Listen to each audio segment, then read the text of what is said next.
Assalamualaikum warahmatullahi wabarakatuh. Bismillahirrahmanirrahim.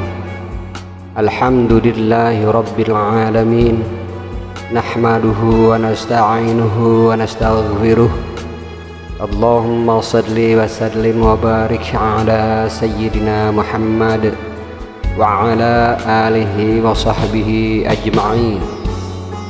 Allahumma alhimna ilman afqahu bihi awamirak wa nawahika warzuqna fahman a'lamu bihi kaifa unajik ya arhamar rahimin. Allahumma arzuqna fahman nabiyyin wa hifdzal mursalin wa ilhamal malaikatal muqarrabin bi rahmatika ya arhamar rahimin. Allahumma akrimna binuril faham wa akhrijna min zulumatil waham waftah lana abwaaba rahmatik wa anshur alaina min khazaini ilmik ya arhamar rahimin. Allahumma zidna ilman wa wasi' fi rizqana wa barik lana fi ma razaqtana waj'alna mahbuban fi qulubi ibadik wa azizan fi ayunihim waj'alna wajihan fid dunya wal akhirah wa minal muqarrabin ya kafiran nawar wa ya hasanal fi'ar wa ya qa'iman bila zawar ya mubdi'an bila mithal falakal hamdu wal minnah wa syaraf ala kulli hal walhamdulillahi rabbil alamin. Assalamualaikum warahmatullahi ta'ala wabarakatuh. A'udzu billahi minasyaitonir rajim. Bismillahirrahmanirrahim. Alhamdulillahi rabbil alamin. Assalatu wassalamu ala asyrafil anbiya'i wal mursalin sayyidina wa maulana Muhammadin sallallahu alaihi wasallam wa ala alihi wa sahbihi ajma'in, amma ba'd. Alhamdulillah, kita berjumpa kembali bersama JSNH Channel. Semoga para mustami' senantiasa sehat walafiat, dan semoga Allah Ta'ala melimpahkan rahmat dan maghfirahnya. Semoga Allah Ta'ala memberikan berbagai kemudahan di setiap aspek kegiatan para mustami'. Amin ya Allah ya Rabbal Alamin. Baik, perjumpaan kita kali ini insyaallah kita akan melanjutkan tentang Al-Mawaid Sultan Aulia wa Muhyi Sunnati Waddin Sayyidina Abdul Qadir Jailani Qaddasallahu sirah.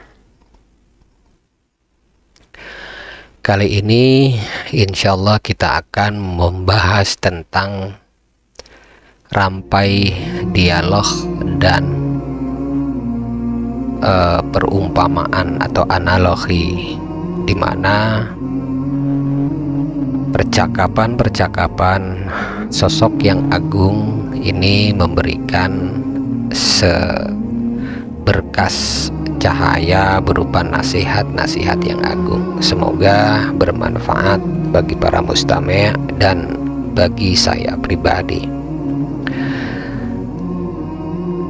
Terkait dengan rampai dialog dan analogi daripada Muthala'ah Al-Mawaid Syekh Abdul Qadir Jailani, yang pertama adalah tentang terapi atau pengobatan kebutaan mata hati. Syekh Abdul Qadir Jailani memberikan wejangan kepada murid-muridnya sebagai berikut: wahai orang fasik, takutlah kepada filsafat. Mohon maaf. Wahai orang fasik, takutlah kepada firasat seorang mukmin. Jangan memasuki ruangannya sementara tubuhmu berlumpuran maksiat kepada Allah Ta'ala, karena dengan cahaya Allah Azza wa Jalla ia dapat melihat apa yang terjadi di dalam dirimu. Ia pun dapat melihat kemusyrikanmu dan kemunafikanmu. Ia dapat melihat amaliyahmu yang tersembunyi di balik baju yang engkau kenakan. Ia dapat melihat cacat dan borok batinmu. Siapa yang tidak bisa melihat orang yang berbahagia, ia tidak akan berbahagia. Engkau ini adalah pandir dan selalu bergaul dengan orang-orang pandir. Salah seorang muridnya yang merasa belum bisa melihat batin orang seperti yang telah disebutkan Syekh Abdul Qadir Jailani di atas mempertanyakan, sampai kapan kami dapat melihat? Kemudian Syekh Abdul Qadir Jailani menjawab, sampai engkau bertaubat kepada dokter dan mengetuk pintu rumahnya, berprasangka baik kepadanya, membuang jauh-jauh dari hatimu segala prasangka buruk kepadanya. Ambil anak-anakmu dan bertaubatlah kepadanya. Bersabarlah untuk mengikuti terapinya, dan konsumsilah, minumlah obat pahit yang diberikannya kepadamu. Saat itu matamu akan terbebas dari kebutaan. Tunduk dan rendah hatilah kepada Allah Azza wa Jal. Sampaikan segala keperluanmu kepadanya. Jangan menganggap amal baik yang telah kau lakukan. Berpikirlah bahwa amal baikmu dapat terwujud karena karunia Allah Ta'ala. Anggap dirimu tidak berdaya di dalam berbuat amal kebaikan apapun. Tutuplah pintu makhluk rapat-rapat dan bukakanlah lebar-lebar pintu antara engkau dan Allah Azza wa Jal. Akuilah semua perbuatan burukmu di hadapan Allah Azza wa Jal. Mohon ampun kepadanya atas semua kesalahan dan kekurangan amalanmu. Yakinlah bahwa tidak ada yang dapat memberikan mudarat, tidak ada yang dapat memberikan manfaat, tidak ada yang dapat memberi, tidak ada yang dapat mencegah kecuali Allah Azza wa Jalla. Maka saat itu kebutaan mata hatimu akan sirna dan mata batinmu akan berfungsi dengan baik. Lalu kemudian rampai dialog yang kedua, yaitu terkait dengan membebaskan hati dari cinta dunia. Seorang murid bertanya kepada Syekh Abdul Qadir Al-Jailani, saya ingin membuang jauh-jauh penyakit hubud dunia. Hubud dunia adalah mencintai berlebihan kepada dunia. Saya ingin membuang jauh-jauh penyakit hubud dunia dari dalam hati saya. Akan tetapi bagaimana caranya, wahai Syekh? Kemudian Syekh Abdul Qadir Al-Jailani menjawab, lihatlah bagaimana dunia menjungkir balikan para budak dan pecinta dunia. Lihatlah juga bagaimana dunia memperdayai mereka. Lihatlah juga dunia melalaikan mereka dari Allah Azza wa Jal. Lihatlah juga bagaimana dunia membuat mereka menderita kala tidak memperolehnya. Lalu kemudian dunia mengangkat mereka dari satu derajat ke derajat lainnya, sehingga ia menempatkan kedudukan mereka melebihi kedudukan manusia lainnya, dan menjadikan mereka memperbudak manusia lainnya. Dunia semakin mempertontonkan keelokan dan pesona dirinya. Nah, ketika mereka merasa senang dengan kedudukan tinggi mereka, merasa gembira karena dapat menikmati kesenangan hidup dan pelayanan dunia kepada mereka, tiba-tiba dunia mengekang dan mengendalikan mereka, merantai mereka, memperdayai mereka. Ia banting mereka dari ketinggian sehingga mereka dipatahkan, dicabik-cabik, dan dibinasakan. Sementara dunia berdiri menertawakannya, dan iblis pun ikut tertawa bersama dunia di sampingnya. Itulah yang dilakukan dunia terhadap banyak sultan, raja, dan orang kaya semenjak Nabi Adam alaihi salam sampai hari kiamat nanti. Dengan cara demikian, dunia mengangkat, lalu membanting, memajukan, lalu memundurkan, membuat seseorang kaya, lalu melemparkannya ke jurang kemiskinan. Dunia menyeret orang kepadanya, lalu menyembelihnya. Sangat jarang orang selamat dari tipu daya dunia. Sedikit sekali orang yang mampu menaklukkan dunia, sementara dunia tidak dapat mengalahkannya. Sedikit pula orang yang diberi pertolongan untuk menghadapi bujuk rayuan dunia dan diselamatkan dari kejahatan dunia. Yang dapat selamat dari kejahatan dunia hanyalah orang yang mengenalnya dan amat berhati-hati menghadapinya, terlebih tipu dayanya. Bila engkau, wahai penanya, memandang cacat dan aib dunia dengan mata hatimu, insya Allah engkau dapat membuang jauh-jauh penyakit hubud dunia dari dalam hatimu. Bila engkau melihat aib dan cacat dunia dengan mata kepalamu, engkau malah akan lebih banyak disibukkan oleh perhiasan dunia, sehingga engkau tak dapat melihat aibnya, tak dapat mengeluarkan hubud dunia dari hatimu, dan tak dapat pula hidup zuhud di dunia. Dunia bahkan akan membunuhmu sebagaimana ia telah membunuh orang-orang selainmu. Berjuanglah untuk menenangkan jiwamu, sebab kalau jiwamu tenang, maka engkau akan dapat melihat aib dunia dan engkau dapat hidup zuhud di dunia. Ketenangan jiwa hanya dicapai dengan kebeningan hati dan sir atau rahasia. Jiwa akan tunduk dan patuh pada perintah hati yang bening dan sir yang bersih, dan ia tak akan melanggar larangan keduanya. Jiwa akan merasa qanaah atau merasa cukup puas dengan pemberian hati dan sir yang jernih, dan bersabarlah bila keduanya tidak memberikan apapun.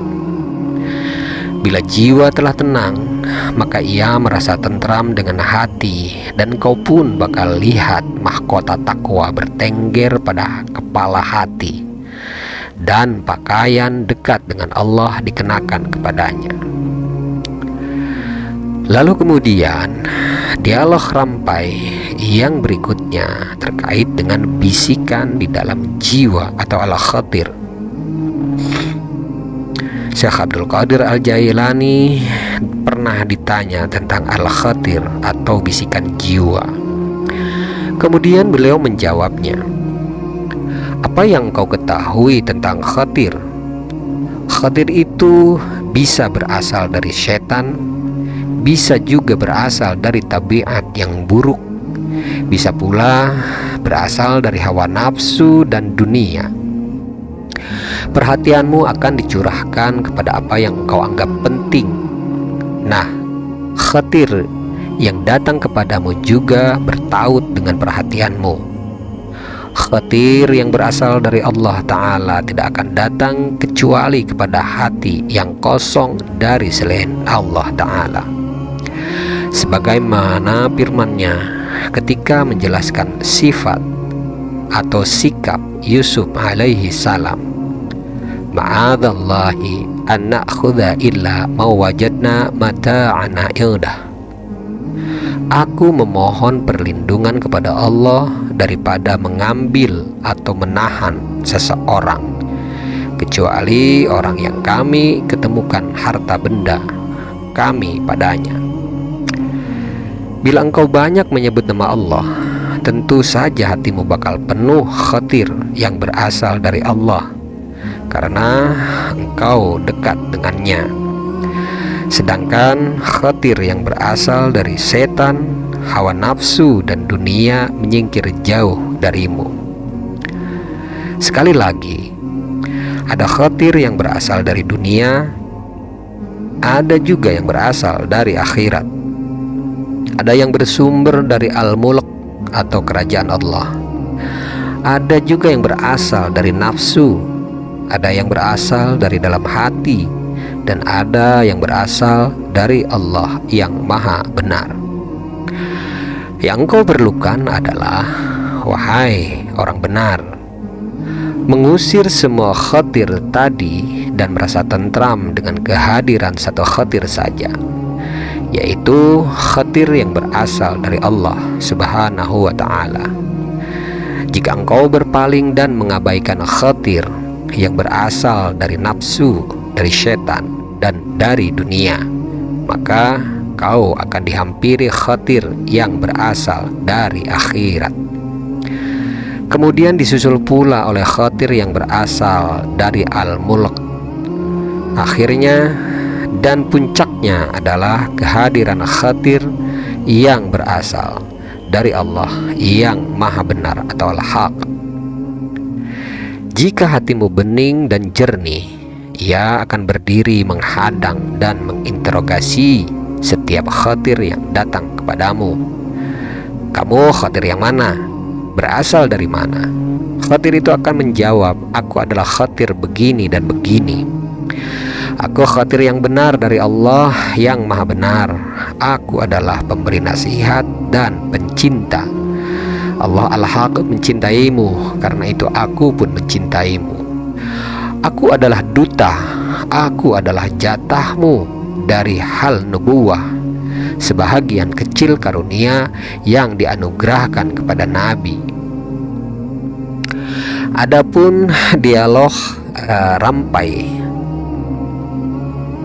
yang selanjutnya adalah api takut dan api rindu. Seseorang pernah bertanya kepada Syekh Abdul Qadir Jailani Qaddasallahu sirah, mana yang lebih dahsyat, api takut atau api rindu? Kemudian Syekh Abdul Qadir Jailani menjawab, api takut itu untuk murid, sementara api rindu itu untuk murad. Yang satu berbeda dengan yang lain. Api yang mana yang ada pada dirimu? Penjelasan terkait dengan perbedaan derajat al-murid dan al-murad dipaparkan oleh Syekh Abdul Qadir Jailani di dalam kitab Al-Ghunyah. Al-murad ada, al-murad fana. Murid beramal mengharapkan balasan kelak di akhirat. Bila murad beramal, ia tidak melihat itu sebagai amalnya, tetapi merupakan taufik Allah dan karunia-Nya. Murid melihat dengan cahaya Allah, murad melihat dengan Allah. Murid menunaikan perintah Allah, sementara murad menunaikan perbuatan Allah. Murid menolak bujuk rayu hawa nafsu, sementara murad melepaskan diri dari keinginan dirinya dan angan-angannya. Jika murid mendekatkan diri kepada Allah, maka murad didekatkan kepada Allah. Murid dijaga dalam upayanya mendaki tangga spiritual, sementara murad telah sampai kepada Allah Ta'ala. Hal tersebut dijelaskan di dalam kitab Al-Ghunyah li Talibut Tariqul Haq, halaman 159 sampai 160. Adapun dialog rampai yang selanjutnya, yaitu alim yang tidak zahid menjadi hukuman bagi umat pada masanya. Kamil Al-Malah bertanya kepada Syekh Abdul Qadir Al-Jailani, Hasan Basri pernah berkata, bila seorang alim tidak zuhud, ia akan menjadi hukuman pada umat pada masanya. Mengapa ia menjadi hukuman bagi mereka? Kemudian Syekh Abdul Qadir Al-Jailani menjawabnya, karena ia tidak tulus kala berbicara dan tidak mengamalkannya. Oleh karena itu, ucapannya tidak meresap di dalam hati umat. Ceramahnya mungkin mereka dengarkan, akan tetapi tidak mereka amalkan. Lalu kemudian dialog rampai selanjutnya yaitu terkait dengan seorang salik yang meminta dunia. Salah seorang jamaah yang biasa menghadiri majlis Syekh Abdul Qadir Al-Jailani terlihat berdiri dan memohon kepada Allah Ta'ala agar dikaruniai harta yang berlimpah. Syekh agak kurang berkenan dengan sikap orang tersebut. Setelah mempersilahkan orang itu duduk di sisinya, beliau lantas berkata, "Saya menyuruhmu zuhud di dunia." Maksudnya tidak mencari dunia dengan melupakan akhirat. Kemudian zuhud untuk akhirat, maksudnya beribadah kepada Allah hanya untuk mencari ridha Allah semata dan tidak mengharapkan imbalan apapun dari Allah Ta'ala. Akan tetapi mengapa engkau malah memohon harta yang berlimpah kepadanya? Bagaimana sebenarnya zuhudmu sehingga ketika Allah Ta'ala memberimu kesempatan untuk hidup zuhud, engkau malah tidak mengambilnya? Rampai dialog yang selanjutnya yaitu tentang arti ungkapan ulama thariqah. Ungkapan itu adalah ambillah murid sebelum ia paham. Seseorang bertanya kepada Syekh Abdul Qadir, apa arti ungkapan sebahagian mursyid tentang khudil murida qabla ayyaftin? Atau maksudnya adalah ambillah murid sebelum ia paham. Kemudian Syekh Abdul Qadir Jailani menjawab, maksud ungkapan itu adalah ajaklah ia beribadah dan bersungguh-sungguh dalam ibadah. Bimbinglah ia sholat, puasa, dan amal-amal soleh lainnya sebelum ia tahu benar bagaimana dekat dengan Allah dan meraih latif atau kelembutan Allah. Bila Allah Ta'ala telah mendekatkan murid itu dan menganugerahkan latifnya, ia tak akan berhenti mengembangkan ilmunya sebelum ia memahami sungguh-sungguh bagaimana ia meniti jalan spiritual dengan bantuanmu dan dengan bimbingan muradmu. Kita akan mencari jalan atau thariqah dan akan membiarkanmu meniti jalan itu. Tiap-tiap orang sibuk dengan urusannya sendiri. Ada yang sibuk memburu kehormatan atau strata sosial atau gengsi dan dirham. Ada yang sibuk dengan mengejar kekuasaan. Ada pula yang mengejar dunia dan menuruti hawa nafsunya. Ada pula yang mengejar-ngejar pakaian. Masing-masing dari mereka sibuk dengan apa yang mereka cari. Ada yang sibuk dengan puasanya, ada pula yang sibuk dengan sholatnya. Juga ada yang sibuk dalam menyebarluaskan hadis. Ada juga yang sibuk dengan rasa takutnya kepada neraka. Dan ada pula yang sibuk dengan cinta surga. Lalu kemudian rampai dialog yang selanjutnya yaitu meredam gejolak hawa nafsu. Seorang murid pernah bertanya kepada Syekh Abdul Qadir Al-Jailani, bagaimana meredam gejolak dan hasrat nafsu di dalam jiwa? Kemudian sang Syekh menjawab, berjuanglah untuk melawan hawa nafsu di dalam jiwa sampai gejolak nafsu itu tidak berkutik untuk menggodamu. Maka dengan cara itu engkau dapat mengangkat derajat jiwa nafsumu menjadi jiwa yang mengerti atau faqihah dan jiwa yang tenang atau mutmainnah. Tutup rapat-rapat hasrat dan dorong buruk nafsu agar tidak mempengaruhi jiwamu. Penjarakanlah nafsu. Jangan sampai dengan leluasa ia memuaskan hasrat jahatnya sehingga menggerogoti jiwamu. Sehingga bila dorongan buruk nafsu telah layu alias tidak berkutik, maka sir atau rahasia di dalam jiwa akan bening kembali. Dengan tekad dan kerja keras atau mujahadah, jiwamu akan berubah dari nafsul lawamah yang rendah menjadi nafsul mutmainnah. Dialog rampai yang selanjutnya terkait dengan utusan Allah kepada para wali.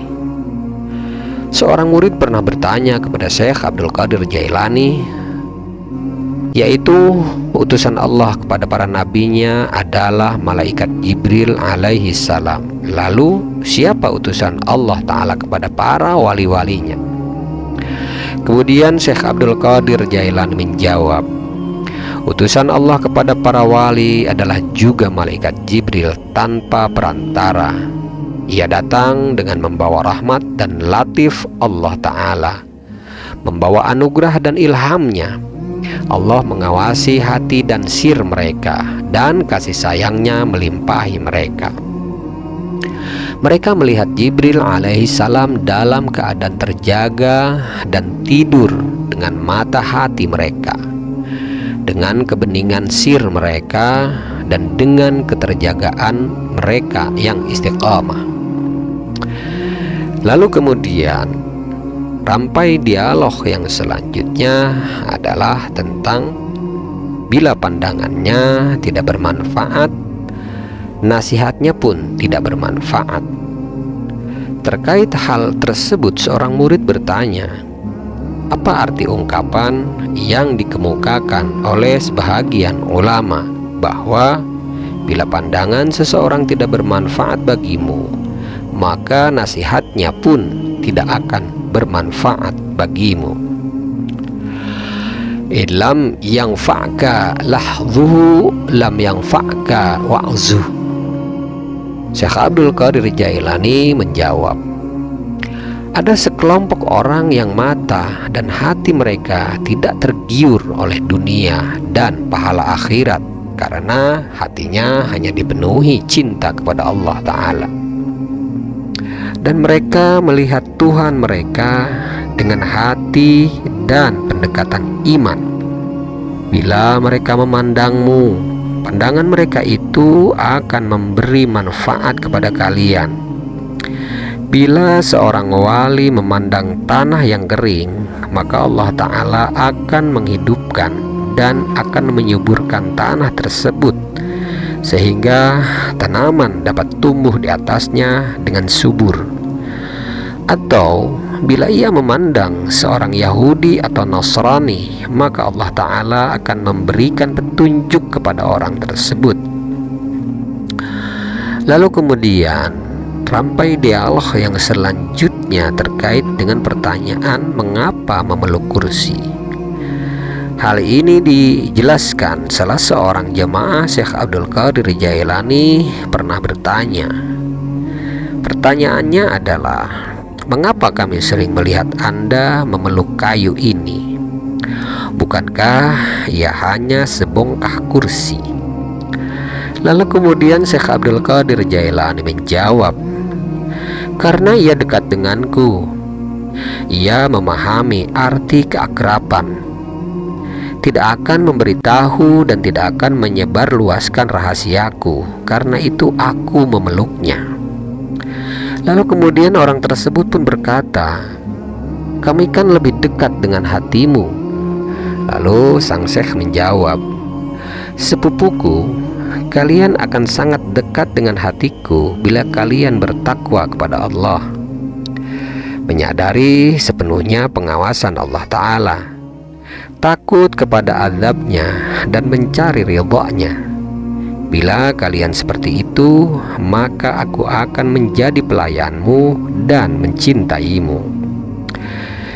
Sang syekh melanjutkan, bila seorang hamba hidup zuhud, selalu kembali kepada Allah dan gigih mengabdi kepadanya, maka Allah Ta'ala akan membukakan baginya pintu karunia-Nya, mendekatkannya kepadanya, dan tak akan membiarkannya bersusah-susah mencari pemahaman ilmu, karena Allah Ta'ala akan memperlihatkan kepadanya dan memahamkannya tentang ilmu. Tidak menonjolkan diri dan tidak menampakkan kepintaran adalah bagian dari etika yang baik. Bila suatu kaum membicarakan hal-hal yang tidak disukai Allah Ta'ala dengan anggota tubuh, hati, sir, dan khalwat mereka, mereka menjadi orang-orang yang bertakwa. Mereka menjadi mulia di sisi Allah Ta'ala. Tetapi yang sering disembah oleh orang adalah dirham dan dinarnya. Maksudnya adalah harta bendanya. Bila harta benda lenyap darinya, ia merasa ditimpa kiamat kecil. Sholat Jumat tertinggal, sholat jamaah luput, tetapi ia tidak peduli. Atau ketika anaknya yang fasik meninggal, ia dirundung duka yang mendalam dan mencoba dekat dan berakrab-akrab dengan manusia. Tetapi malaikat yang ada bersamanya, ia tak ingin mendekatinya, atau ia tak ingin ia dekati. Padahal bila hati seorang hamba bening, ia akan dekat dengan malaikat, dan malaikat akan memberitahunya tentang jalan keluar bagi kesulitan yang ia hadapi dalam khalwatnya atau di dalam kesendiriannya di dalam munajat kepada Allah Ta'ala. Lalu kemudian rampai dialog yang selanjutnya, yaitu tentang agar tidak terjadi transaksi ketika sholat. Syekh Abdul Qadir Jailani menuturkan bahwa suatu ketika ada yang berbicara kepada hatinya, "Pulanglah ke rumahmu, simpan baik-baik harta berharga simpananmu, sembunyikan dirimu, sembunyikan gelarmu, buatlah dirimu seakan-akan tertidur, dan biarkan hatimu dan sirmu naik tinggi ke kehariban Allah." Seraya berkata, "Aku tidak akan duduk di dalam buku-buku hukum, tidak pula dalam buku-buku ilmu, sampai engkau balik dan meninggalkan masa kanak-kanakmu. Saat itulah engkau akan diberi baju dan diberi makan oleh Allah." Sang Syekh melanjutkan, "Engkau inginkan hal ini, tetapi dirimu penuh dengan tabiat buruk dan hawa nafsu. Bila engkau sholat, engkau malah bertransaksi, atau engkau malah berjual dan beli, makan dan minum, dan menikah dengan hatimu karena bisikan nafsu dan setan." Lalu seorang murid bertanya, "Apa obat penawarnya, ya Syekh?" Sang Syekh menjawab, "Yang pertama, dengan membersihkan dagingmu dari yang haram dan yang syubhat. Lalu obat yang kedua adalah jangan tunduk pada perintah nafsu untuk melakukan maksiat. Bila seorang hamba bimbang dan cemas di dalam menghadapi bisikan nafsu dan setan di dalam hatinya, maka bisikan nafsu dan setan semakin menggila. Bila kebimbangan dan kecemasannya telah mereda, bisikan nafsu dan setan terus merayu-rayu hatinya. Ketika tidak lagi bimbang dan cemas, ketika telah tenang dan tentram, batu dan tanah liat pun mengucapkan selamat di jalannya, turut mengokohkan dan menenteramkannya, seraya berkata, 'Wahai wali Allah, wahai murad Allah, wahai kekasih Allah, wahai yang didekatkan kepada Allah.'" Lalu dialog rampai yang selanjutnya adalah minta didoakan oleh Syekh. Seorang murid pernah menemui Syekh Abdul Qadir Jailani lalu berkata, "Doakan aku wahai Syekh." Kemudian Syekh Abdul Qadir Jailani berdoa sebagai berikut, "Cukupkan dia dengan rezekimu, dengan rezeki darimu, sehingga tidak membutuhkan rezeki dari manusia. Ya Allah, cukupkan dia dengan zikir kepadamu, sehingga dia tidak sempat memohon kepadamu karena sangat sibuk di dalam berzikir. Usai berdoa, sang syekh berkata, bila seorang hamba tidak lagi membutuhkan manusia, ia akan kokoh masuk pintu Allah yang maha hak. Lalu kemudian Allah Ta'ala mencukupkannya dengan dekat kepadanya. Apabila Allah Ta'ala telah mencukupkannya dengan dekat kepadanya, maka ia akan sibuk dalam mengingat dan bersyukur kepadanya, sehingga tidak sempat meminta kepadanya. Bila engkau menahan diri dari makan dan minum di daratan, sumber air akan keluar di rumahmu. Senjata paling ampuh yang digunakan setan adalah manusia. Oleh karena itu, perbaiki hatimu, kemudian perilakumu. Kesibukan yang benar-benar dapat membuatmu lupa kepada Allah Ta'ala adalah kesibukan di negeri manusia yang bersifat duniawi. Keteguhan hati seorang hamba keluar dari kesibukan duniawi, menjadikan orang tersebut dicintai dan dianggap baik. Ketika Yusuf alaihissalam keluar mencari ayahnya Yakub alaihissalam, setiap orang yang melihatnya mencintai dan merindukannya. Ia dipermalukan dan bahkan dipenjara, namun ia tetap pada tujuannya di dalam mencari sang ayah, bukan yang lainnya. Lalu kemudian rampai dialog yang selanjutnya, yaitu tentang bertambah rajin setelah dinasihati dengan keras. Suatu ketika Syekh Abdul Qadir Jailani bicara sangat tegas, bahkan terasa cukup keras kepada seorang muridnya yang hanya datang kepadanya di dalam setahun sekali.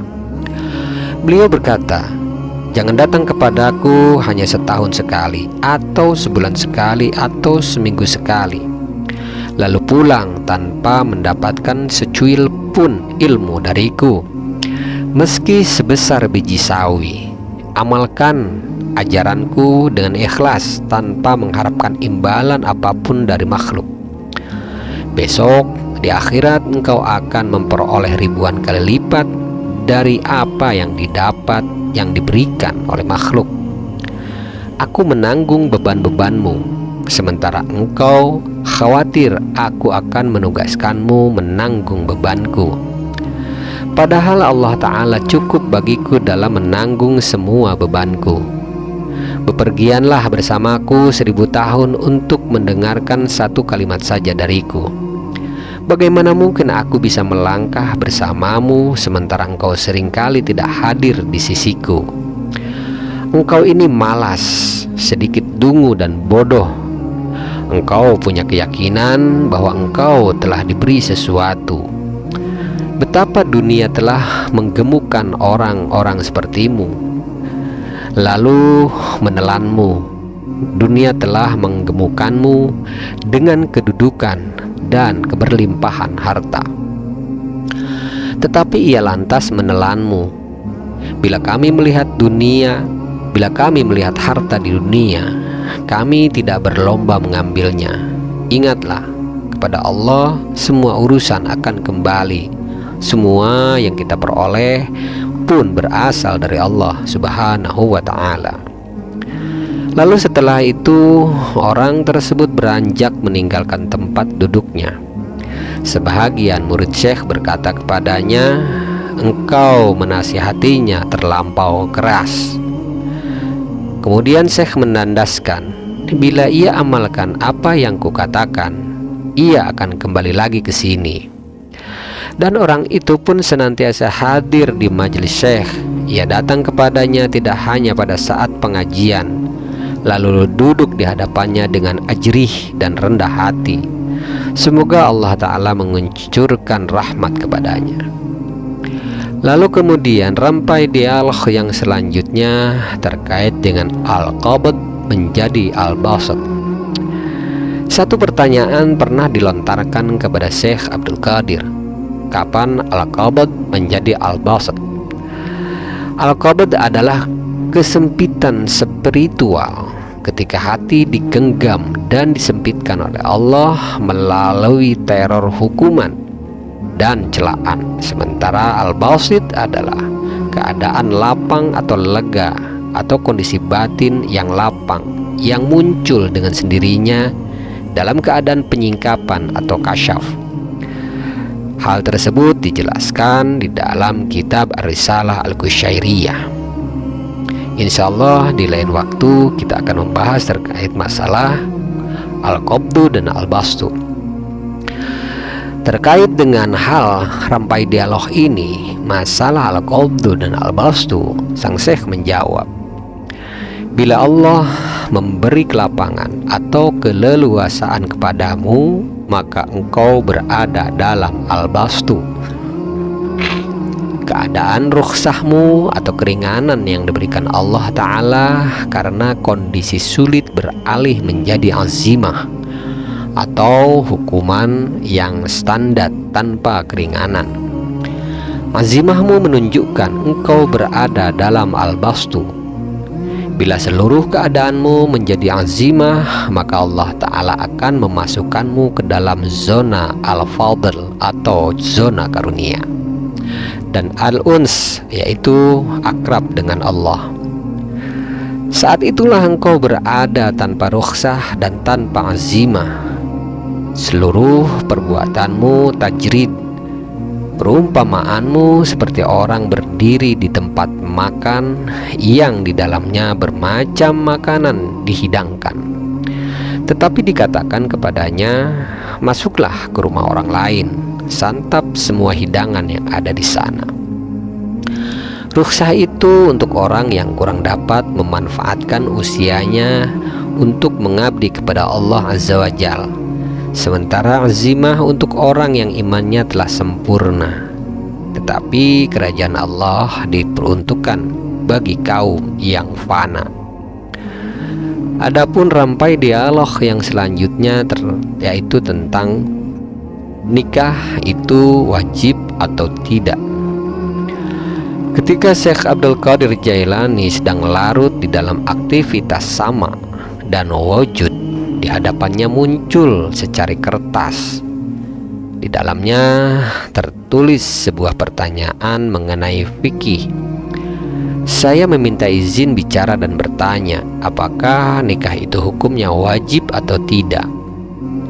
Lalu kemudian sang syekh menjawab, di dalam persoalan ini terdapat perbedaan pendapat. Satu mazhab mengatakan bahwa nikah itu sunnah. Mazhab yang lain mengatakan bahwa sibuk beribadah sehingga tidak menikah.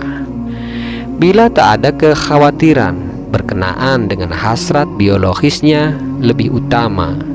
Ini pendapat Imam Syafi'i dan Imam Ahmad. Menurut Abu Hanifah, menikah itu adalah lebih utama. Bila engkau murid, sibuk dengan ibadahmu itu adalah lebih utama. Namun bila engkau murad, engkau tak berhak merencanakan apapun untuk dirimu. Bila Allah Ta'ala menghendaki, Allah akan menikahkanmu. Bila Allah menghendaki, Allah akan membuatmu sibuk dengan aktivitas selain menikah, yaitu ibadah. Bila ada jatah atau bagianmu yang dapat engkau ambil, bagian itu akan mengambilmu dan berkata kepada Allah yang maha benar, aku tidak berbuat apapun, tetapi ia menjauh dariku. Ia membuatmu memperhatikannya. Adapun untuk murid, dari sisi batin, menikah adalah haram baginya. Atau ia menambah jumlah bajunya, maksudnya adalah mengurangi kualitas zuhudnya. Atau ia memiliki 4 jari di bumi, maksudnya adalah merugi. Murid itu adalah pelancong atau pengembara. Ia tidak bisa menetap, tidak memiliki baju dan tak memiliki perabotan. Bahkan ia telanjang, tidak menggunakan seluruh bajunya. Maksudnya tak berhasrat akan kilauan dunia. Bila ia telah sampai kepada tujuannya dan perjalanannya berakhir di sana, Kalau Allah Ta'ala yang Maha Raja berkehendak menikahkannya, maka Allah akan mewujudkannya dengan wujudnya. Rampai dialog selanjutnya yaitu tentang pingsan di saat sholat. Seorang pria bertanya kepada Syekh, "Saya biasa memperoleh warid sejak kecil. Kalau aku sholat 2 rakaat, aku terbanting dari waktuku sekarang, yaitu pingsan. Bagaimana pendapatmu, wahai Syekh, tentang hal ini?" Hal itu tidak usah didiskusikan. Pandangan sekilas seorang hamba Allah yang sidik tertuju padamu saat ia ketika menuju Allah yang Maha Benar. Ia kemudian berkata kepada ikhwan-ikhwannya, "Ambil ia bersamamu. Dalam masa hidupmu di dunia, Allah memiliki anugerah agung yang akan dicurahkan kepada hambanya. Kejarlah anugerah agung tersebut. Apa yang terjadi padamu tidak menunjukkan bahwa hatimu telah tua, tetapi pemiliknya, yaitu Allah Subhanahu wa Ta'ala, membawanya ke pintu Al-Qurb, yaitu kedekatan dengannya. Hal itu bukan karena lemahnya fisik atau kuatnya batin. Kulit hatimu menjadi begitu lembut. Ghirah dan karunia telah menyambar sir hatimu. Hatimu telah melihat pintu hatimu. Wibawa Al-Qurb telah meliputinya lalu membuatnya pingsan. Sesungguhnya dalam menjaga hati dari noda-noda maksiat terdapat faktor yang dapat membuat hatimu mengalami hal-hal yang luar biasa. Sedikit saja amal yang dilakukan oleh hati lebih baik 1000 kali lipat daripada perbuatan lahiriah. Selama engkau tetap menjalankan kewajiban kepada Allah Ta'ala dan mengikuti sunnah Rasulullah SAW, tidak apa-apa engkau mengalami peristiwa seperti itu. Lalu rampai dialog yang selanjutnya adalah tentang makna hadis, Allah tidak akan menerima doa yang salah.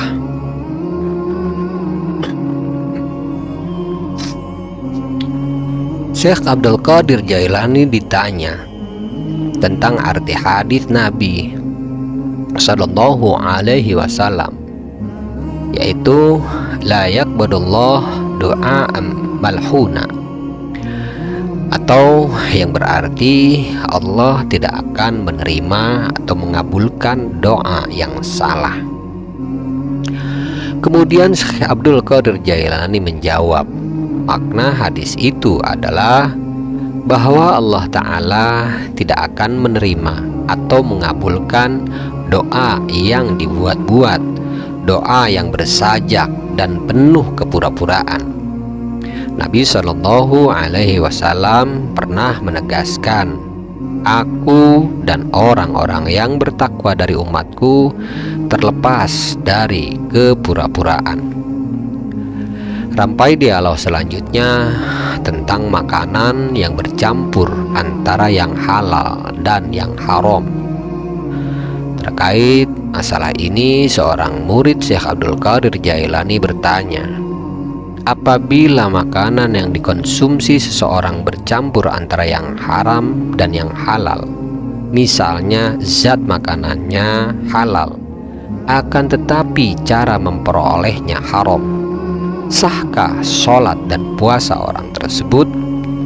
Maka sang Syekh menjawab, yang halal itu jelas dan yang haram pun juga jelas.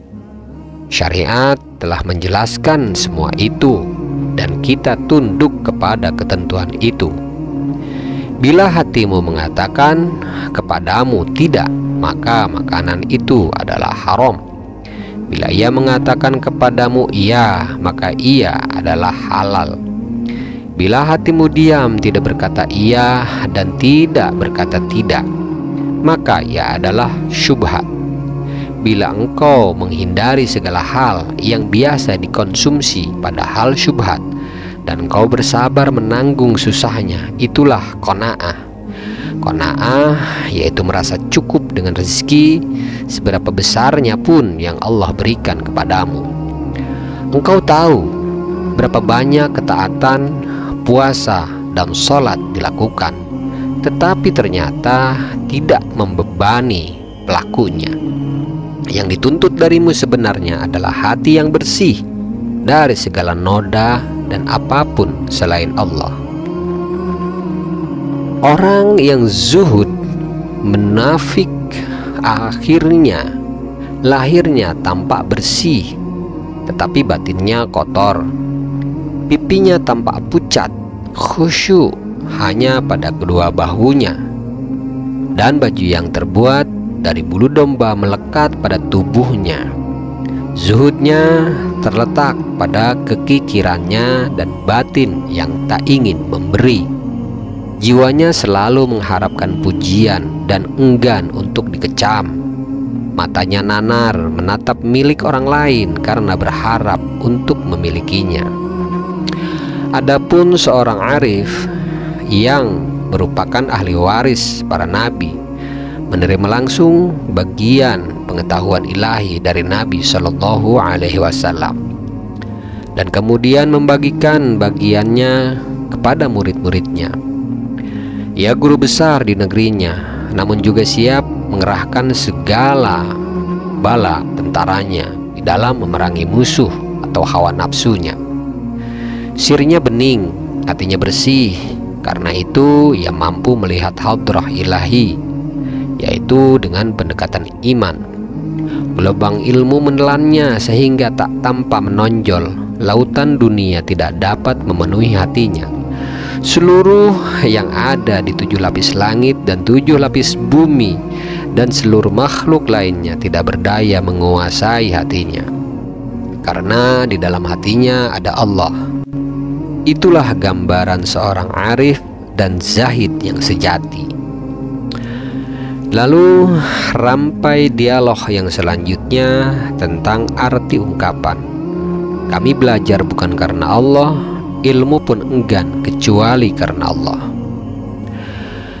Syekh Abdul Qadir Jailani ditanya tentang arti ungkapan ulama sufi, yaitu kami belajar bukan karena Allah, maka ilmu pun enggan kecuali karena Allah. Terkait dengan arti ungkapan tersebut, sang syekh menjawab, ungkapan ini berlaku untuk para wali Allah, sebab belajar yang bukan karena Allah bagi mereka merupakan sebuah kemusyrikan. Ungkapan ini dapat pula kita tarik ke pengertian lain, yakni bahwa yang dimaksud belajar karena Allah adalah belajar untuk tujuan akhirat, meskipun ini juga kurang sempurna. Nah, para wali Allah itu belajar ilmu kemudian mengamalkannya.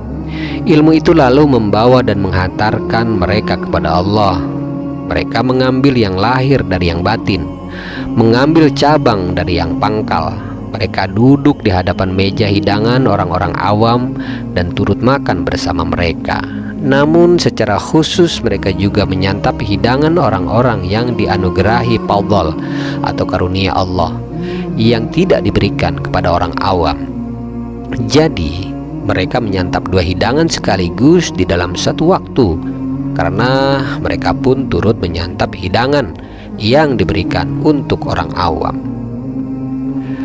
Rampai dialog selanjutnya yaitu tentang sulitkah meninggalkan maksiat. Syekh Abdul Qadir Jailani ditanya tentang sulitkah meninggalkan maksiat itu. Kemudian sang syekh menjawab, bagaimanapun jua engkau harus meninggalkan maksiat, sebab hanya bayi yang belum mengenal siapapun kecuali ibunya yang tidak bisa meninggalkan praktik menyusu kepada ibunya. Adapun orang yang punya nalar dan telah mengenal makan dan minum, ia tidak lagi akan menyusu kepada ibunya. Air susu yang keluar dari tetek sang ibu untuk anak yang sudah besar adalah ibarat jarum yang dapat melukai tubuhnya. Maksud perkataan Syekh ini adalah, wallahu alam, adalah bahwa bila orang berhenti berbuat maksiat, maka Allah Ta'ala akan menggantinya dengan kenikmatan lain yang jauh lebih besar dan tidak membahayakan dirinya. Atau bisa juga dikatakan bahwa karena tidak merasakan nikmatnya taat kepada Allah dan tidak mengerti bahaya besar yang mengancam, orang masih terlena dalam kemaksiatan kepada Allah. Rampai dialog selanjutnya yaitu tentang menasihati orang yang baru selesai naik haji. Syekh Abdul Qadir Jailani bertutur, seorang yang baru pulang dari ibadah haji menemuiku. Aku katakan kepadanya, bertaubatlah kepada Allah. Orang itu malah menjawab, saya baru pulang dari ibadah haji. Aku katakan kepadanya, aku tahu itu. Bisa saja di sana ia berzina, mata telinga, tetapi bukan dengan farjinya, fasik dan fujur, yaitu berbuat dosa, tetapi ia tidak bertaubat. Ketika ia meninggal, saat menyalatinya aku melihatnya seolah-olah ia keluar dari kincir dan bergelayut kepada bagian belakang bajuku. Aku katakan kepadanya, tentang inilah aku peringatkan dirimu dahulu. Rampai dialog selanjutnya yaitu tentang wejangan sebelum wafat. Ketika Syekh Abdul Qadir Jailani sakit keras dan mendekati ajalnya, putranya Abdul Wahid memohon nasihat beliau. Syekh Abdul Qadir kemudian memberinya wejangan, bertakwalah kepada Allah, taatlah kepadanya, jangan takut kepada siapapun selain Allah, dan jangan pula mengharapkan imbalan darinya atas kebajikan yang engkau lakukan kepadanya. Jangan andalkan makhluk untuk memenuhi kebutuhan seluruh kebutuhanmu. Mohonlah kepada Allah untuk memenuhi seluruh kebutuhanmu. Jangan bergantung kepada siapapun selain Allah. Bergantunglah hanya kepada Allah. Berpegang teguhlah kepada tauhid. Berpegang teguhlah kepada tauhid. Berpegang teguhlah kepada tauhid. Pangkal segala kebajikan adalah tauhid. Bila hati bening bersama Allah, hati tak akan kosong dari kebaikan, dan kebaikan apapun tak akan keluar darinya. Aku adalah isi dan bukan kulit. Ketika ajalnya telah dekat, sang syekh berkata kepada putra-putranya, menjauhlah dari sekitarku. Lahirnya memang aku bersama kalian, tetapi aku juga bersama yang lain yang tidak tampak oleh kalian. Jarak di antara aku dan kalian dan antara manusia seluruhnya adalah seperti jarak antara langit dan bumi. Jadi jangan dianalogikan aku dengan siapapun, dan jangan dianalogikan seseorang denganku. Di hadapanku telah hadir selain dari kalian. Beri tempat untuk mereka. Bersikaplah sopan terhadap mereka. Telah datang rahmat yang agung di sini. Jangan persempit tempat untuk mereka.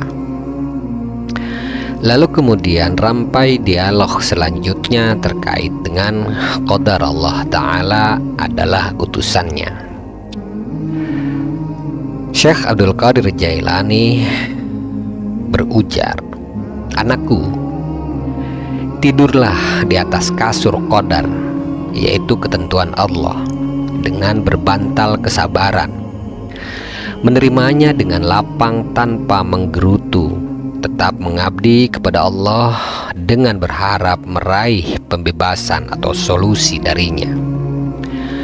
Bila engkau lakukan itu, Allah Al-Muqaddir yang maha menetapkan qadar akan mencurahkan kepadamu sebahagian karunia-Nya, lebih daripada apa yang kau minta dan apa yang engkau harapkan.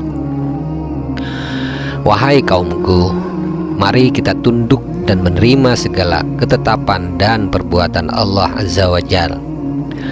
Kita tundukkan kepala lahir dan batin di dalam menerima qadarnya. Kita terima dengan lapang qadar Allah dan membiarkan diri kita hanyut oleh qadarnya.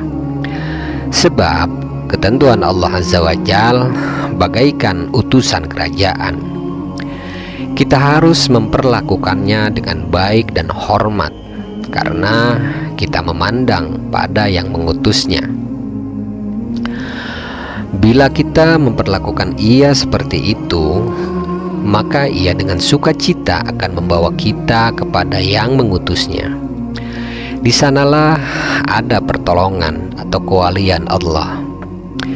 Di sana telah tersedia minuman dari lautan ilmu Allah, makanan karunia Allah Ta'ala yang amat tinggi, keterdekatan dan keakraban bersama Allah Azza wa Jalla, dan limpahan rahmatnya. Rampai dialog selanjutnya yaitu tentang pengumpul kayu bakar di malam hari. Beliau berkata, "Anakku, ketika mencari dunia, jangan seperti pengumpul kayu bakar di malam hari. Ia tidak tahu bahaya apa yang akan menimpanya lewat tangannya. Aku melihat perilakumu laksana pengumpul kayu bakar di malam hari yang pekat.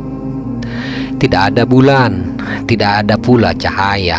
Ia kerap terjerembab ke lubang yang permukaannya sempit, tetapi di dalamnya sangat lebar. Ia tertutupi semak-semak belukar dan penuh dengan aneka binatang kecil berbahaya dan mematikan yang bisa saja membunuhnya. Kalau hendak mencari kayu bakar, carilah di siang hari. Sinar mentari akan membantumu terhindar dari mengambil apa yang membahayakanmu. Carilah dunia dengan diiringi mentari tauhid, syariat dan takwa. Mentari inilah yang akan mencegahmu terperosok ke dalam jerat hawa nafsu setan dan kemusyrikan. Ia pula yang akan mencegahmu dari bersikap tergesa-gesa." Rampai dialog selanjutnya yaitu tentang dunia adalah rumah yang penuh dengan binatang buas. Beliau sang syekh berkata, "Hati-hatilah terhadap rumah yang engkau tempati ini. Ke arah manapun engkau menoleh, binatang buas siap memangsa di sekitarmu. Petaka siap menerkammu. Beralihlah dari rumahmu atau dunia, dan kembalilah kepada Allah Al-Haq Azza wa Jal dengan hatimu. Jangan makan dengan tabiat buruk dan hawa nafsumu. Jangan makan kecuali dengan fatwa dari dua saksi yang adil, yaitu Quran dan Sunnah. Kemudian mintalah fatwa kepada dua saksi lainnya. Hatimu dan kehendak Allah Ta'ala. Bila Quran, Sunnah dan hatimu mengizinkanmu, tunggulah izin keempat, yaitu kehendak Allah Ta'ala kepadamu." Rampai dialog yang selanjutnya yaitu tentang mengaku hendak ke Mekah, tetapi malah menuju Khurasan atau Iran. Sang syekh berujar, "Engkau mengaku mencari keridhaan Allah Subhanahu wa Ta'ala, akan tetapi engkau malah mencari pujian manusia. Engkau laksana orang yang berkata, 'Saya akan pergi ke Mekah,' akan tetapi ia malah menuju Khurasan. Tentu saja ia menjauh dari Mekah.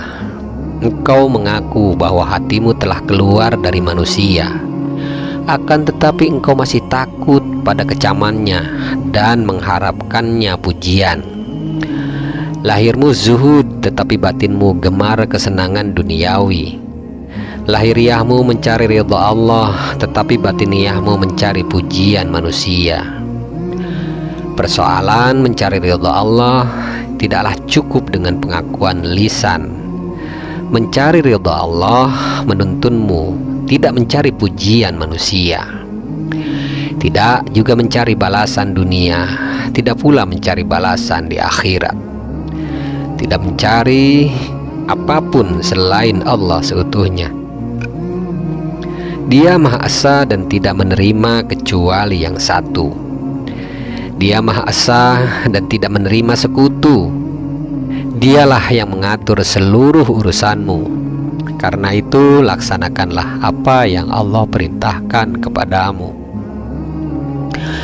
Rampai dialog selanjutnya yaitu tentang sabar di dalam menelan pil kepahitan. Sebahagian ulama menuturkan bahwa orang yang berbuat kebaikan itu banyak.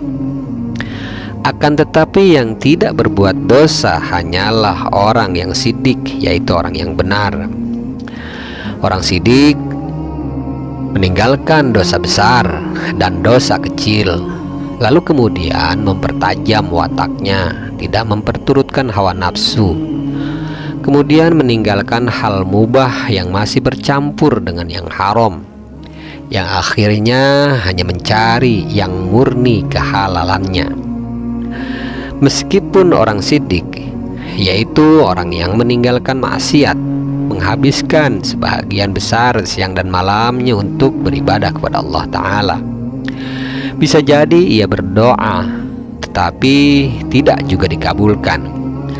Dia memohon kepada Allah Ta'ala akan tetapi belum juga diberikan. Mengadukan kesulitannya kepada Allah akan tetapi kesulitannya malah bertambah. Ia meminta solusi dan jalan keluar dari persoalan yang ia hadapi, akan tetapi solusinya itu tidak kunjung tiba. Ia bertakwa tetapi masih juga tidak memperoleh jalan keluar bagi persoalannya. Ia bertauhid dan ikhlas beramal, meskipun demikian ia tetap tegar dan sabar di dalam menghadapi pahitnya semua masalah yang ia hadapi. Ia tahu bahwa kesabarannya adalah obat penawar bagi hatinya, media untuk membeningkan hati dan mendekatkan diri kepada Allah. Ia juga tahu bahwa kebaikan akan datang kepadanya setelah ujian ini.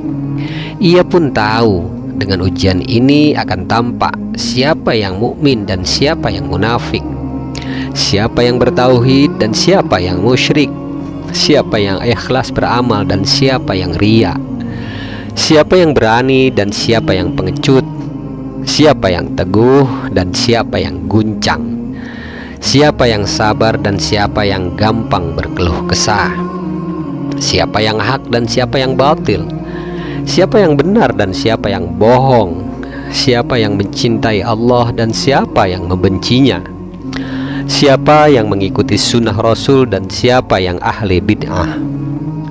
Di dunia ini, jadilah engkau seperti orang yang tengah mengobati lukanya. Ia bersabar di dalam menelan pil kepahitan karena berharap petaka dan bencana yang menimpanya segera sirna dan berlalu. Lalu kemudian rampai dialog yang selanjutnya, yaitu tentang luka dan maut di dalam jihad. Allah Azza wa Jal telah memberitahumu dua macam jihad, yaitu jihad lahir dan jihad batin. Jihad batin adalah jihad melawan hawa nafsu, melawan perangai buruk, melawan godaan setan, senantiasa bertaubat dari segala maksiat dan kesalahan, serta meninggalkan selera yang diharamkan. Jihad lahir adalah jihad di dalam melawan orang-orang kafir yang memusuhi Allah dan Rasulnya Shallallahu Alaihi Wasallam, melumpuhkan kekuatan pedang, panah dan tombak mereka, berperang dan bisa jadi terbunuh. Jihad batin lebih sulit daripada jihad lahir, sebab jihad batin berkesinambungan dan berulang-ulang. Jihad batin lebih sulit karena ia memutus dan meninggalkan segala kebiasaan nafsu yang diharamkan, melaksanakan perintah syariat dan menahan diri dari segala larangannya. Siapa yang mentaati perintah Allah Ta'ala berupa kedua macam jihad ini, maka ia akan dikaruniai keistimewaan, baik itu di dunia maupun di akhirat. Luka pada tubuh seorang syahid bagaikan setetes darah pada tangan salah satu di antara kalian yang sengaja dikeluarkan dari tubuhnya untuk berbekam. Ia sama sekali tidak merasakan sakit.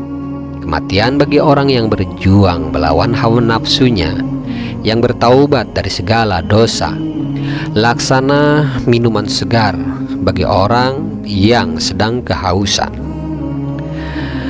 Adapun rampai dialog yang selanjutnya, yaitu tentang obat hati yang berkarat. Rasulullah Shallallahu Alaihi Wasallam bersabda, "Sungguh hati ini berkarat. Beningkan ia dengan membaca Al-Quran, mengingat kematian, dan menghadiri majelis zikir atau majelis ilmu." Hadis tersebut diriwayatkan oleh Syihab dan Imam Al-Baihaqi. Hati itu berkarat bila sang pemilik hati melaksanakan apa yang diajarkan Nabi Shallallahu Alaihi Wasallam. Ia akan bening kembali. Bila tidak, hati akan menghitam. Ia menghitam karena memang jauh dari cahaya. Ia pekat karena kecintaannya yang berlebih kepada dunia tanpa wara. Sebab bila hati seseorang didominasi oleh cinta dunia, waraknya akan hilang. Ia himpun harta dunia, baik yang halal maupun yang haram. Tak ada lagi upaya memilah-milah antara yang halal dan yang haram dalam mengumpulkan kekayaan. Rasa malunya kepada Allah Ta'ala pun pudar. Ia lupa bahwa Allah Ta'ala senantiasa mengawasinya. Muraqabah Allah. Wahai kaumku, ikutlah petunjuk Nabi kalian, Muhammad Shallallahu Alaihi Wasallam. Beningkan kembali hatimu yang berkarat dengan obat yang telah dijelaskan oleh Rasulullah Shallallahu Alaihi Wasallam kepada kalian. Kalau seorang di antara kalian sakit, lalu ia diberi resep oleh dokter, ia tidak akan merasakan nikmatnya hidup. Penyakitnya tak akan sembuh sebelum ia meminum obat tersebut. Tanamkan kesadaran bahwa Allah Ta'ala senantiasa mengawasimu di dalam khalwat saat engkau menyendiri dan jalwah bersama dengan orang lain. Jadikanlah Allah sebagai pusat perhatianmu sehingga seakan-akan engkau melihatnya. Bila engkau tidak dapat melihatnya, ketahuilah bahwa Allah melihatmu. Siapa yang ingat kepada Allah dengan hati, dialah pedzikir sejati. Dan siapa yang ingat kepada Allah tidak dengan hati, ia belum pantas disebut penzikir. Lidah itu pelayan dan pengikut hati. Biasakanlah menyimak wejangan dan nasihat, karena hati yang tidak disirami wejangan dan nasihat akan menjadi buta. Rampai dialog selanjutnya tentang dunia ibarat pasar. Dunia ini ibarat pasar. Sebentar lagi tak akan ada orang berjualan di pasar. Saat malam tiba, seluruh penjual dan pembeli akan meninggalkan pasar. Berjuanglah dengan sungguh-sungguh bahwa engkau tidak akan mengadakan transaksi jual beli di pasar ini, kecuali yang benar-benar mendatangkan manfaat untuk kehidupanmu di pasar akhirat kelak. Camkan baik-baik bahwa Allah Ta'ala yang mengawasi hidup kalian sungguh-sungguh maha melihat. Rampai dialog selanjutnya yaitu tentang manusia adalah anak-anak. Sebahagian ulama berkata, yang bisa tersenyum kepada orang fasik adalah orang arif billah yang telah mencapai ma'rifat Allah. Benar, orang arif billah yang dapat menyuruh orang fasik berbuat baik dan melarangnya berbuat kemungkaran dengan lemah lembut dan menanggung semua gangguannya. Tidak ada yang mampu melakukannya kecuali orang arif. Para jahid, abid dan murid belum dapat melakukannya. Bagaimana mungkin kaum arif tidak mengasihi para pendosa, padahal kepada mereka lah rahmat dilimpahkan dan tempat dikabulkannya permohonan ampunan, taubat dan maaf atau i'tizar kepada Allah bila mereka dapat dikembalikan ke pangkuan ajaran Allah Ta'ala. Akhlak seorang arif billah adalah sebahagian dari sifat-sifat Allah Al-Haq. Ia berjuang menyelamatkan pendosa dari cengkraman tangan setan dan hawa nafsu. Bila seorang di antara kalian melihat anaknya menjadi tawanan musuh yang kafir, bukankah ia akan berjuang mati-matian untuk menyelamatkan nyawa anaknya? Demikian pula sang arif billah. Seluruh manusia ibarat anak-anak. Seorang arif berbicara kepada mereka dengan lidah al-hukm atau yuridis, hukum Allah. Kemudian mengasihi mereka karena ia diberi pengetahuan tentang al-ilm, yaitu ilmu Allah tentang hal-hal yang gaib, yang tidak kasat mata, saat kini dan saat yang masa datang. Ia melihat tindakan Allah pada mereka. Ia pula melihat qada dan qadar Allah dari pintu al-hukm dan al-ilm. Ia berbicara kepada manusia dengan al-hukm, yang notabene adalah perintah dan larangan Allah Ta'ala, dan tidak berbicara kepada mereka dengan al-ilm, yang adalah al-sir. Kemudian rampai dialog selanjutnya, yaitu orang yang merasa cukup dengan karunia Allah, ibarat orang buta. Anakku, tutuplah pintu karunia dari makhluk, karena pintu karunia dari Allah Al-Haq telah terbuka dengan lebar di hadapanmu. Wahai orang buta, masuklah ke pintu yang telah terbuka ini. Ada dua pintu, yang satu tertutup dan yang satu lagi terbuka. Masuklah ke pintu yang terbuka, yaitu sabab atau ikhtiar, dengan berpedoman kepada sunnah Rasulullah Shallallahu Alaihi Wasallam untuk menghidupkan syariat beliau. Kemudian maju melangkah menuju al-musabbib, yaitu yang menjadikan sebab, yakni Allah Subhanahu wa Ta'ala, dengan mengikuti jejak langkah Rasulullah Shallallahu Alaihi Wasallam dalam halnya usaha. Ikhtiar itu adalah sunnah atau ketentuan Allah, sedangkan tawakal kepadanya adalah hal keadaan spiritual yang agung yang dilimpahkan Allah kepada dia dikehendaki, kepada yang dia kehendaki. Kemudian bila engkau mampu fana dari dirimu, lakukanlah, tidak mengikuti sabab dan tidak pula hal, tetapi dengan menyerahkan diri seutuh-utuhnya kepada Allah Al-Haq. Kelak Allah Ta'ala akan mencukupkanmu, mengangkat derajatmu, mendekatkanmu kepadanya, bahkan memberimu apa yang tidak kamu ketahui. Karena Allah Ta'ala Maha mengetahui, sedangkan engkau tidak mengetahui apapun. Biarkan dirimu hanyut dalam gelombang qadar atau ketentuan Allah. Dimanapun engkau terdampar, disitulah engkau akan menemukan karunia Allah. Kemanapun engkau hadapkan muka, di sana ada pertolongan Allah. Engkau akan memperoleh kedekatan dan keakraban dengannya. Engkau akan temukan kasih dan rahmat Allah. Perumpamaan orang yang dicukupkan dengan karunia Allah adalah seperti orang buta. Aneka makanan datang mengalir kepadanya, sementara ia tidak tahu dari arah mana makanan itu berasal. Ketika ia mengetahui sumbernya, ia pergi ke arah tersebut dan menutup semua arah lainnya.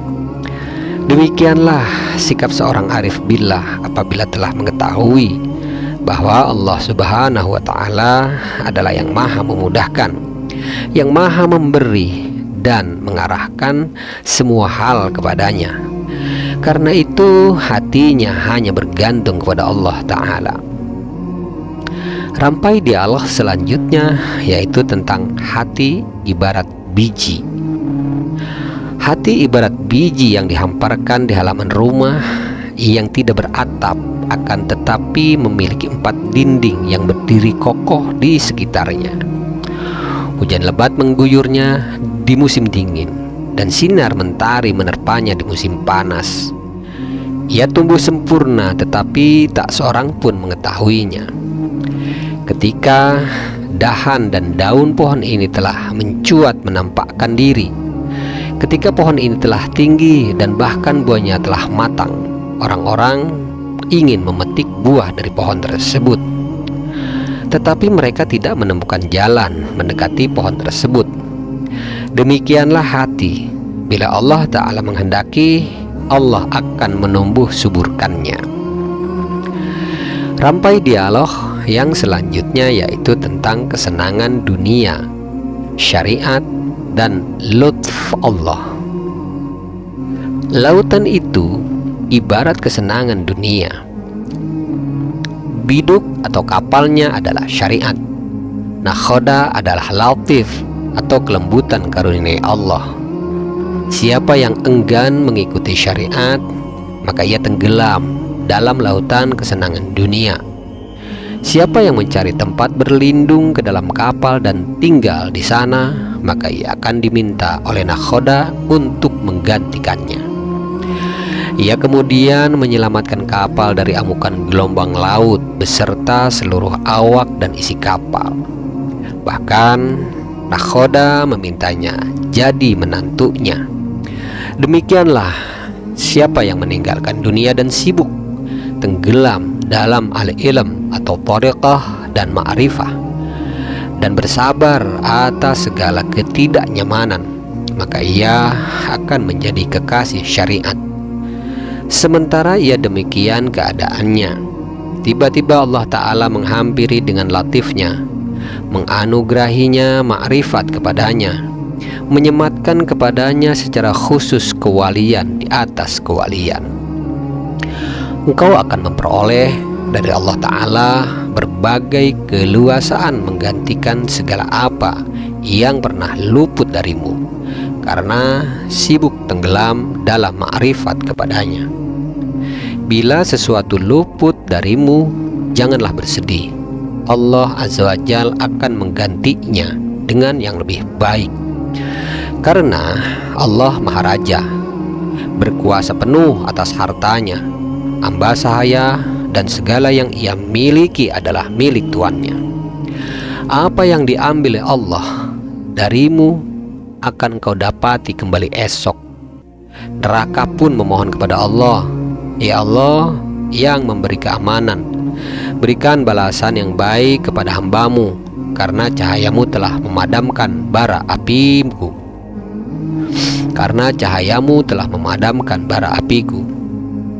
Demikianlah dalam kehidupan dunia.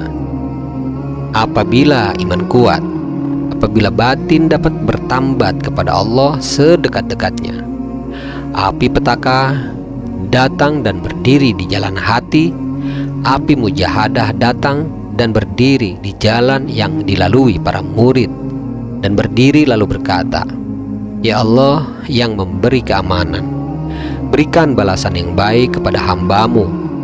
Panah yang hanya mengenai dinding benteng tentu saja tak akan membahayakan para murid, mereka yang meniti jalan ma'rifat. Rampai dialog selanjutnya yaitu tentang dunia ibarat istri. Dunia itu ibarat istri. Bila seseorang tidak tidur bersama istri dan tidak pula berduaan dengannya sepanjang umurnya, dan kemudian datang ke akhirat sementara dunia tak berdaya merenggut ketakwaannya, tidak kuasa pula mengubah agamanya, maka orang itu akan selamat. Demikianlah seorang arif billah, yaitu orang yang mengenal Allah, yang zuhud di dunia dan mendambakan kebahagiaan di akhirat. Apabila utusan al-ilm, yaitu tariqah dan ma'rifah, menghampiri kebeningan sirnya, ia memberitahu bahwa Allah hendak menambahkan kepadamu suatu kelompok yang ada di dunia, agar engkau menjadi kehidupan bagi hati sedikit. Kelompok yang ada di dunia yang dimaksud adalah sesuatu yang amat menguras pikirannya, amat melelahkannya, amat juga menyusahkannya, dan mengalihkan perhatian dari dunia ke akhirat. Demikian rampai dialog yang bisa kami sampaikan. Semoga bermanfaat bagi para mustami'. Seperti biasa, jika ada penjelasan atau yang saya katakan ada kesalahan, saya mohon maaf. Hal tersebut mutlak berasal dari kebodohan saya. Untuk hal itulah maka saya memohon maaf kepada para mustami' dan memohon ampunan kepada Allah Ta'ala jika tidak sesuai dengan kebenaran. Dan apabila penjelasan sudah saya sampaikan memiliki atau mengandung kebenaran, maka hal tersebut berasal dari Allah Ta'ala mutlak, bukan dari diri saya. Insyaallah kita akan berjumpa kembali masih di Al-Mawaid insyaallah. Wabillahi taufiq wal hidayah. Wassalamualaikum warahmatullahi taala wabarakatuh. Bismillahirrahmanirrahim. Allahumma inna nastauda'nak ma qara'nah wa ma katsabnah wa ma sami'nah. Allahumma ya alim ya alim ya alim, adlimna min ilmik wa afhimna ank wa asmi'na mink wa basirna bik wa aqimna bi syuhudik wa arifna at-tariqa ilaik wa hawinha alaina bi fadlik wa albisna libasat taqwa minka wa laka innaka ala kulli syai'in qadir. Walhamdulillahi rabbil alamin. Bismillahirrahmanirrahim. Subhanakallahumma wa bihamdik, asyhadu an la ilaha illa ant, astaghfiruka wa atubu ilaih. Subhana rabbika rabbil izzati amma yasifun, wassalamun alal mursalin, walhamdulillahi rabbil alamin.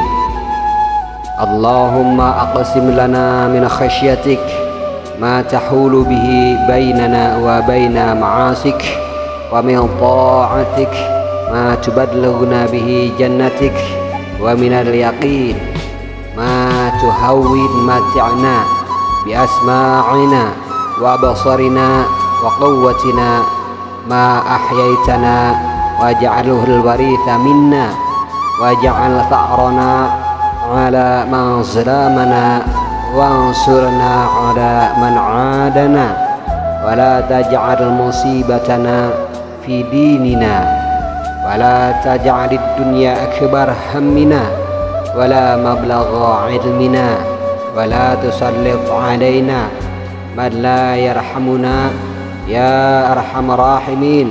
Walhamdulillahi rabbil alamin.